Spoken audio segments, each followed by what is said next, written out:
welcome to LA Legal. I'm Liana. Today I am joined by Gilland and Nima, and we will be talking about RaDonda Vaught. Did I say Vaught? Vaught? We're not really sure how to pronounce that. I think Vaught, but it could be Vote. I don't know. Yeah, Vaught. RaDonda V, who is, well, it's no laughing matter, but who just last week on March 25th was charged with, go ahead, tell us what the charges are. Negligent, She was charged homicide. with reckless homicide and gross neglect of an impaired adult, but she was convicted of gross neglect of an impaired adult and negligent homicide, which was just a lesser version of reckless homicide. So just very briefly, I think this is one of those cases where people have kind of heard about it, but unless you're really active in social media, you may have just kind of missed it. I saw a lot of like TikTok videos about it, which I was like, what is going on here? That's what kind of brought it to my attention. But we had a patient, 75-year-old Charlene Murphy, who was hospitalized for a brain bleed the day after Christmas in 2019. 17, I'm sorry. So she claimed that she was claustrophobic, and so she could not undergo some kind of like a treatment, MRI, something like that. And so her attending physician said, I can give you something to calm your nerves and you'll be fine. And so that's when RaDonda, the nurse, was supposed to give her a medication called Versed, but instead she injected the patient with visceronium. Now, how did that happen? Both medications start with a VE. The nurse went to the dispensary. She typed in the first two letters, VE. The first one that popped up was visceronium, which was the incorrect drug. She I guess, was not paying attention, injected the patient anyway. The patient went into cardiac arrest and died the following day. So it's extremely tragic. It's extremely tragic for the family, and I my heart does go out to them. But what were your initial thoughts? Because I know this is kind of new to us. We kind of touched up on it amongst ourselves. But what were your thoughts on this? Because I think this is very, very unfortunate on so many different levels. So I actually hadn't heard of this until we planned to do this podcast. So I didn't have like the initial thoughts like you would have if you were following it and learning information as it came out. Like the whole story is pretty much out there. I tend to agree with the nursing boards and all of the nurses who have come out in support of Ms. Vaught and against the fact that she was criminally charged. Because typically these things are handled by a licensing board or in a civil medical malpractice lawsuit. Right. So this is very new, and I think that's why it's making such national attention, is that we have a criminal conviction. So a lot of people feel like, finally, it's about time. Police officers are being held accountable, doctors are being held accountable, now nurses, great. But I think that there's so much more to this. So what are your thoughts? Well, I'm going to be a little diplomatic. I could see it both ways. I certainly agree with the nurse associations and the concern over nurses and other medical professionals reporting their errors when they can be held criminally liable. But at the same time, I think they need to be accountable for their actions. There needs to be some deterrence from medical professionals who have people's lives in their hands from being complacent and kind of being a little apathetic about their jobs. They've got to take it more seriously than we do. We've got people's lives in our hands in the sense of handling their cases and monetarily and trying to compensate them for some pain and suffering they've already endured. But medical professionals have people's lives in their hands. And it's a whole nother level that they really cannot mess around, and they have to be held accountable. Otherwise, there's no deterrence to that kind of complacency. But at the same time, again, it's a problem that she being held criminally liable is going to deter professionals from reporting their errors. That's just kind of that one piece of really that tugs at my heart, because I'm like, there's so many people who are coming out in support, as you mentioned, saying, well, it's human error. And I agree. We're all people. People can blow statutes in our line of work. You can make mistakes. You're a human being. You're not even robots can make mistakes. But at the same time, to brush it off and say it's a human error when you are literally injecting someone with a lethal dose, I just, it's really hard to say, yes, I see only that one perspective, even though, like I said, I kind of see both sides. What are your thoughts? I agree with you. But I also think that you can't really deter complacency in your job, which is what she said. She said I was complacent, say, I feel really bad. I want to, she gave a statement, about in the Tennessee board's investigation.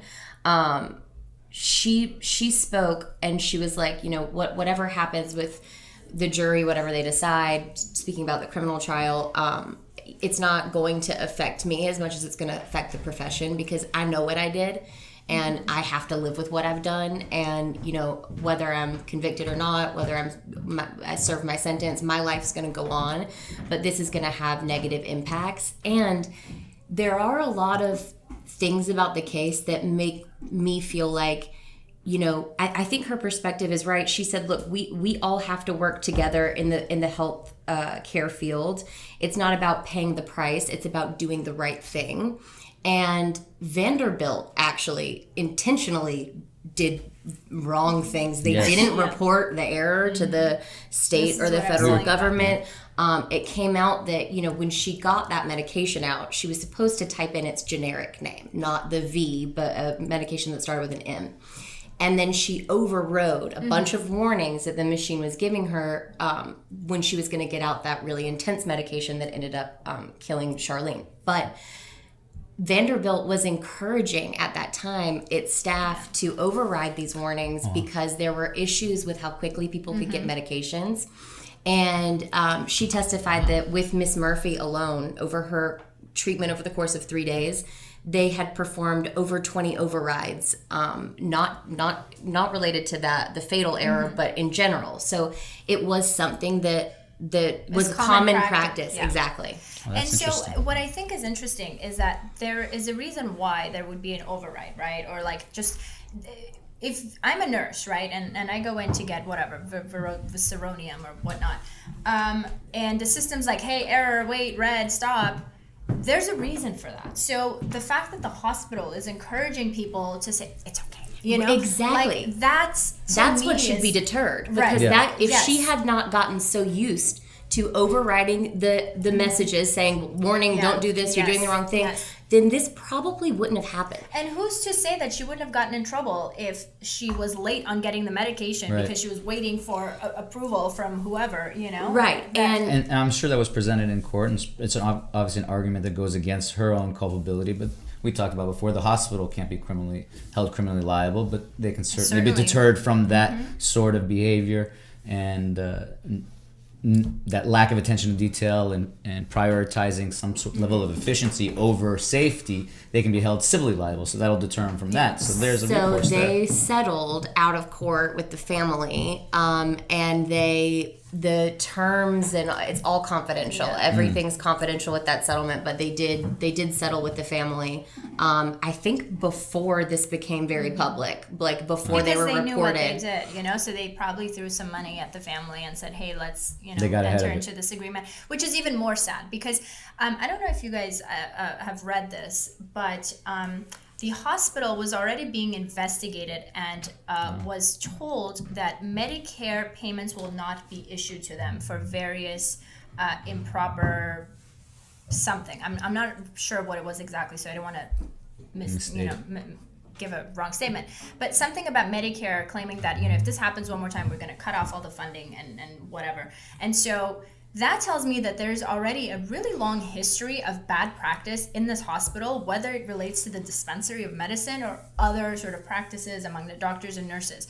So I think the reason, as I mentioned earlier, that this is getting such national attention is because seemingly the hospital is just walking away without really much negative press. The supervising doctors are clearly walking away from this, and she is ultimately taking the fall for something that to me seems like it's just common practice. She's probably been trained this way. She's probably been told to not act otherwise. So what are your thoughts on that? I agree, and I think that the lack of investigation into Vanderbilt, it just makes no sense. I mean, they actively did not report what happened. And when, like you said, they were threatening to withhold funding, federal funding, they quickly put out like a plan of correction, actually following this incident as well. The manufacturers of those types of machines all came up with a new process wherein you have to type in a 5-number code to get out those very dangerous medications, because that is one of the most dangerous medications. So a lot of people were saying, even though she had to do those overrides, it still was too easy to get. It's still something that when you are constantly mindlessly doing these overrides, as you've been instructed to do, you might misget something that dangerous should be harder to get access to. To. In the dispensary, right? Maybe it's in a different cabinet, right? Those fatal drugs, maybe you don't have. You're not able to override to get them. Yeah. So what I read is that this specific drug is what's given to inmates on death row, right? Oh wow! And so so this is something that's injected in inmates. So my next question was, well, what in the world is it doing in a hospital? So apparently, small doses of it can be given a pre-op. So before somebody goes under some kind of a procedure, right? Wow. So again, just thinking logically, shouldn't that kind of a drug be kept away somewhere in the operating room by an anesthesiologist, out of the reach of a nurse? You know, it's just, it seems like, override or not, there's such easy access. And Veronium, Visceronium, like, they all sound the same. I mean, like, you know, VE, V-Schmeat, whatever. Like, it's so easy in the moment when you're dealing with multiple patients, which is another issue, by the way. And you're dealing with crazy hours and working conditions and expectations. I think that's all fair, but we're lay people when it comes to this stuff. So, of course, they all sound the same. She was a nurse, a medical professional that should know these things. I don't think that excuse is fair. I do agree with the arguments regarding the hospital putting pressure on them to do these things, and I think the hospital is more culpable. She seems like a fall guy for this. So everything I mentioned is actually more on the hospital, right? Because I would assume, I don't know, but I would assume the hospital makes that determination of it's about their policies, where they're putting things, who can get what. Drug, you know, and so again, the reason this is so like heart-wrenching to me is because she, like you said, is the fall guy, and really the people who should be held accountable are probably off golfing somewhere. Like the CEO of like Vanderbilt is probably living his best life, and what's a couple $100,000 probably after to the family. And after their intentional bad act of not reporting it, because then if you think about it, before this became public, they had a year to think and look at their policies, perhaps. You know, I mean, they could have. There's a lot of cover up. Not saying that happened, but there's a lot of cleaning up that you can do in a year to make your entity seem less culpable than perhaps it was. And you know what else just came to mind as you were talking is when you go to Sephora and you've got a return to make. Okay. The sales associate can't override the system to give me my $50 back. She's to get a manager. But, you know, she has to go get a manager. But you're telling me that, you know, this kind of a drug can just be, you know, available readily because of it's very mind-boggling for me as a layperson. Both those things are kind of consistent with each other. A person having to go get the manager to give back $50 is designed to keep as much money in their pockets as possible. The hospital has their policies to do things as efficiently as possible. Probably profit-driven as well, which is a little bit of a problem with our healthcare industry here. Absolutely. You know, how do you hold them accountable? Outside this, they've already resolved the case. I don't know if there's some administrative board that can fine them or force them to take action, but it seems appropriate. Yeah, certainly. 100%. It's also, it starts an interesting conversation, not just about, you know, this profession, I think, but the culture and like the feelings towards how we in this country work, like efficiency and productivity over sometimes quality because or quality of your work. Quality work. Because the more overworked you are, the more tired you are, the more that you are expected to complete in a day, the more quickly you're expected to do it. Just by nature, the lower you're going to get lower quality because there's only so much that individual people can do, can do well. And when you're talking about a profession like a nurse or an attorney like ourselves, or or a police officer, these professions that hold people's lives and livelihoods in their hands in a lot of situations, it's something to consider. Do we go too far in productivity and efficiency and forget about quality and care and thought and time? And hospitals are understaffed. That's another reason. And that's another thing. And you guys know, I saw this TikTok the other day on this topic, and it was very, very moving.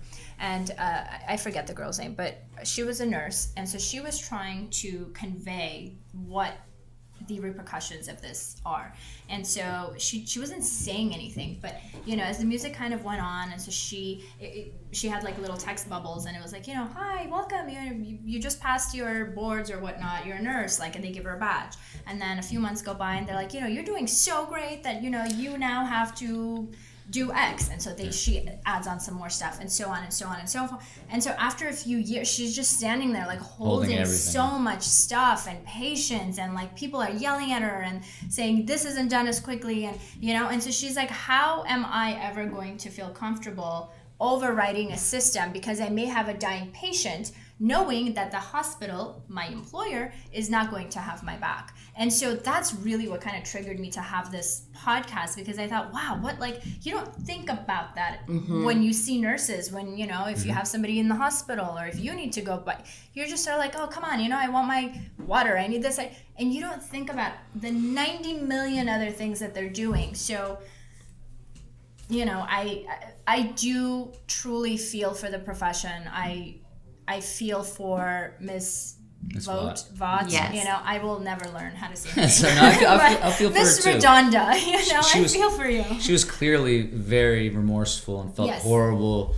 She's going to have to live with this forever, and she's obviously kicking herself, and there was no intention behind it. Just, they ruled that there's a bit of a lack of intention, a lack of focus on what she should have been doing. But she definitely, obviously didn't want this, and feels terrible. I just thought of something that I did not look up. Noah, are you on standby for research on your phone? Okay, cool.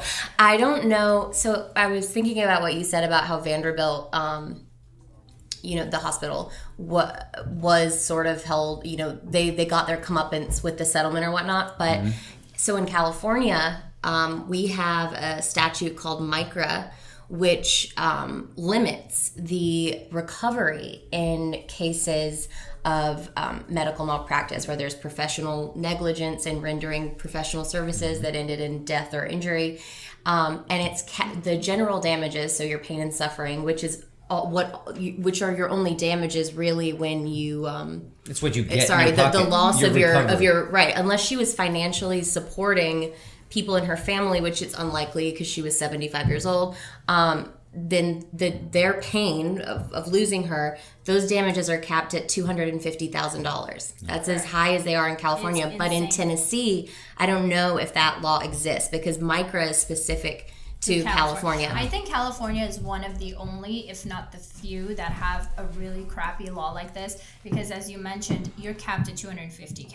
And so we get a lot of people who call in because they've lost a loved one. I've actually spoken to someone who had the wrong leg amputated, and he called our firm asking for help. And in my mind, I was like, I mean, we can't help you, but just know that there is $250K to Can you imagine? I would burn the place to the ground. Yeah. Right. I am not kidding. I mean, you just said that. I've never thought about it in the context of losing a leg. Wrong body part, but then you have to go back and lose the other one, because that's initially needed to come off. So now you've lost both legs.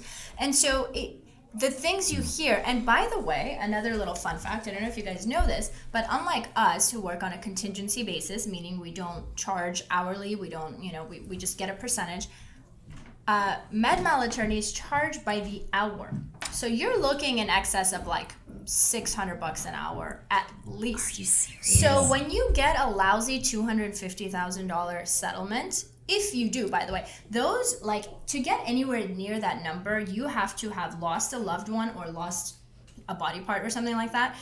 By the time you're done with this lawsuit, which hospitals have the best lawyers and doctors have the best lawyers and insurance companies. So by the time you're done, you're probably going to be in some kind of an upside down, because that $250 is maybe going to cover your attorney's fees, which are out of pocket. So just think about how unfair this law really is. Do you wonder, I have no idea, I just wonder, since it's such a low amount, do you think that those cases typically settle really quickly unless it's like an egregious claim? Like if it's pretty like you lost a leg because the hospital did something wrong, I would imagine that because the amount is fixed and because it's such a low amount that they might settle quickly. I assumed, but they don't. And the reason I say that is because I deal with potential clients so much that I get a lot of people who call back and say, most med mal attorneys won't even take these cases. Unless there's a death, very rarely will they take it because it's not worth the insane amount. Forget not worth, people can't afford it because you have to be prepared to cough up years worth of attorney's fees, litigation costs, experts sometimes. So I don't know how this law has still found some kind of a justification in our society. I got the for Alabama. You're Tennessee. I'll check it out. Okay. So probably you're not paying attention, producer. probably when oh shoot, what did you just say? $750,000 per claim, medical malpractice cases. Tennessee. Wow. Yeah. Okay, that's And I would not say, enough. But No, that's for death, because that I'm assuming if it operates like ours, that applies to everything and every person. That would apply to a 40-year-old, a 30-year-old, and 10-year-old. Doesn't matter. Yeah, like you lose your 10-year-old, 12-year-old child due to medical negligence, and you get $750,000. It's almost insulting. It's insulting. Certainly not as insulting as $250K, but it's insulting that there's a cap in an industry that can literally take your life, like in this situation, in a matter of a couple hours. I agree 1,000%. Yeah, and the me too. reason for the cap is allegedly, right, to do the opposite of what everyone's arguing that her criminal conviction did. It's to encourage healthcare, not to, punish healthcare, but it's Not to be too hesitant, but in every scenario, think it's that's to the deter- huge hospitals that are getting sued. So Yeah. it's ridiculous. Private hospitals, it's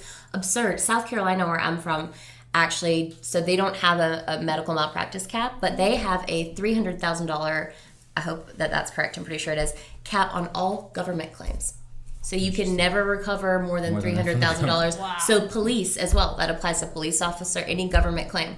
See, so this is kind of like a self-serving type of thing, right? Sure. It's like they protect themselves in any which way, and you, as the person who has suffered the most, or if you're the family or loved one of someone who is now gone because of complete negligence of someone else, there you go. Exactly. But So you're not here's- it's not protecting you, it's protecting the hospital. But it's really also, now we see, not protecting the people who are actually performing the care on you. It's protecting the people that own the hospitals. CEOs It's protecting and the that, hospitals. That's who do you think has lobbyists in Washington Yeah, absolutely. motivating the lawmakers to make the laws in their benefit? There's a reason think- the laws are geared towards and I think corporations. the like way this gets presented to us is like, well, we're trying to deter frivolous lawsuits, and it's like, I get it.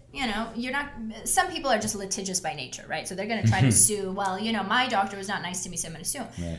Fine, but that happens very infrequently, and something like this, where someone dies because of a doctor's or nurse's negligence, or loses a limb or whatever, happens enough times where there should not be a cap. These people should be able to recover to the full extent of whatever their damages are, no questions asked. Because how do you put $250,000 cap on someone's life? Right. It could be a child, like you mentioned. I mean, you're right. I would probably burn the place to the No, ground. truly. It is absolutely absurd. And I mean, at California, we voted for this law, but if you ever We actually watch did. It was those, in the 80s. yeah, I we lived didn't. it. Y'all did. Somebody did. You watched it. I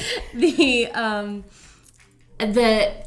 If you ever watch those like Prop 2 whatever commercials, it's always so. I was laughing with my friend last election cycle because we would see the commercials either way, like yes or no, and we were talking when we were going through the ballot, and I was like, From the commercials, I have absolutely no idea what this proposition is, because one of them has told me that like now people aren't going to get this liver medication, and they remember that one, dialysis, and then now people can't get dialysis. The other ones told me there's roaches all over the floor and people are forced to go to these horrible places, and I'm like, well, which is it? And it's actually really hard to find out, because you only get these little blurbs and they're hard to research. It is very hard to research all of those propositions. Like, as I've gotten older and continued voting, I've really tried to make informed decisions on things like this. It's our responsibility. It is not, but it's not easy. No, it is not easy to figure out what the implications of these things are. Think about somebody who maybe doesn't have the same access as you, maybe doesn't have the same level of education as you,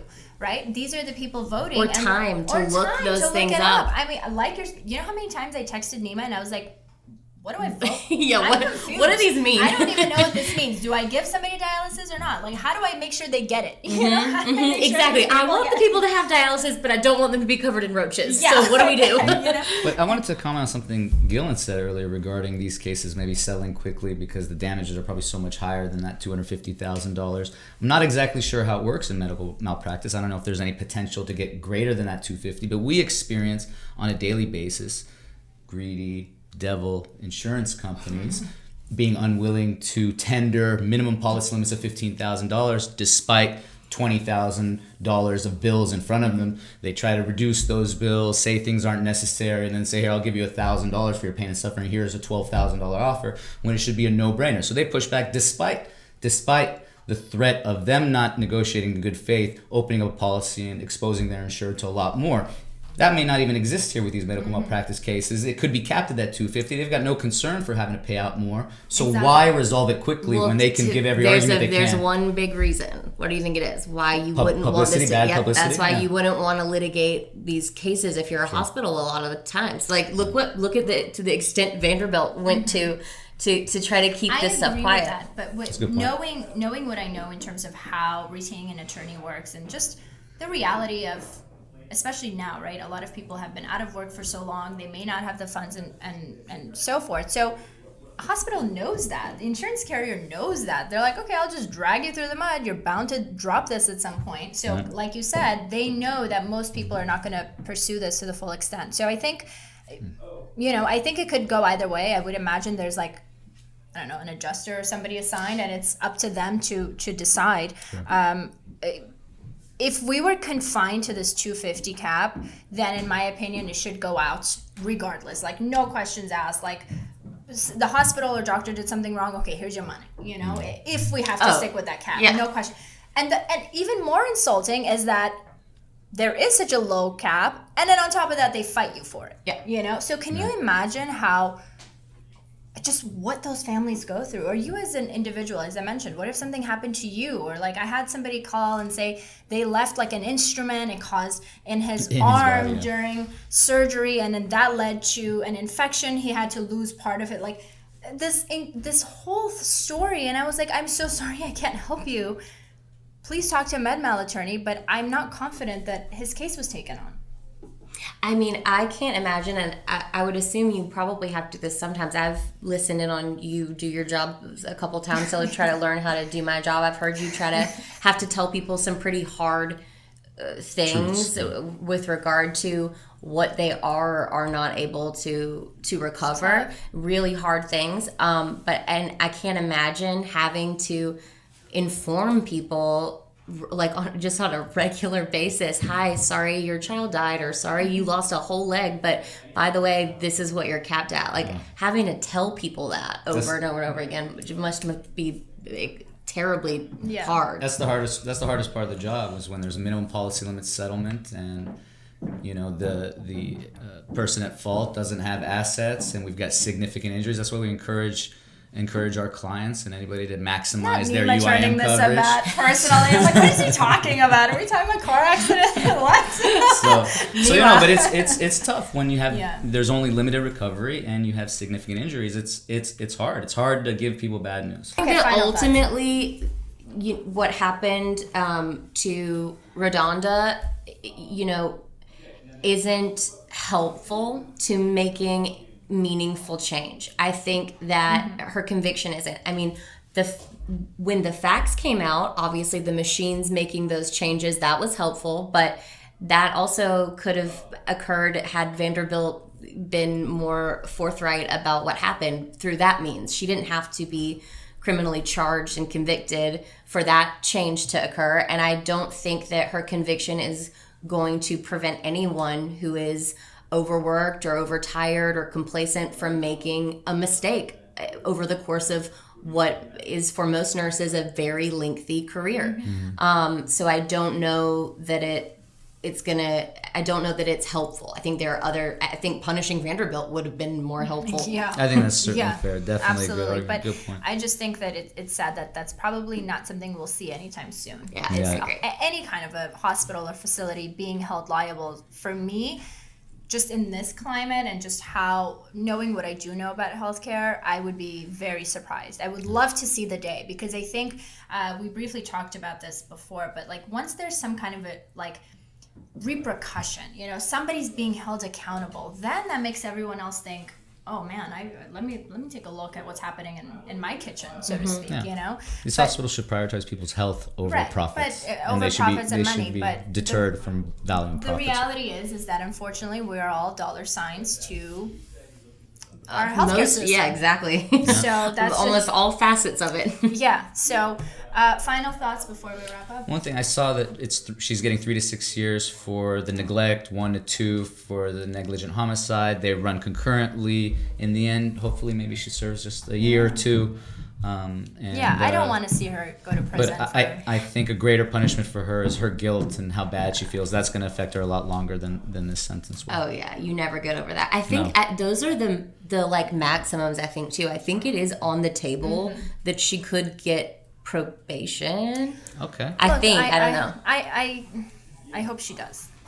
Yeah, I do. She lost her license. She's never going to practice again. She was fined, and she's going to live with this for the rest of her life, which is... Right. And she is remorseful, which tells me from what I've seen that she is somebody who really has had this heavy on her heart, and she will probably for the rest of her life. One more thought I want Gillian to give, because I know you've done a ton of research. Yeah. Was the family, did they want a conviction, or are they more concerned with the civils? They forgave her, and the grandson, who is the only one who's allowed to speak about Vanderbilt at all, said that was a cover-up, that they were bought out. He's upset with Vanderbilt. And it should also be noted that RaDonda, immediately upon noticing the error, reported it herself, owned up to it, said, oh my God, I think I killed someone. Like, immediately. Vanderbilt had the absolute opposite reaction. Her supervisor, who was that, like a charge nurse or nurse practitioner, whatever the hierarchy in nursing is, was like, don't put anything in writing yet. Let's figure this out. Let's meet. And then they kind of covered it up from there. They called in, I think, the neurologist, who confirmed that, there was a brain bleed, and they just kind of went with that as the natural cause of death, which we all know was not it. So thank you guys so much for joining me. This was so entertaining and so interesting, and I think our audience will hopefully enjoy this segment. And thank you for tuning in. We hope to see you next time. If you like what you saw and what you heard, please follow us on all podcast platforms and give us a follow on YouTube. Thank you.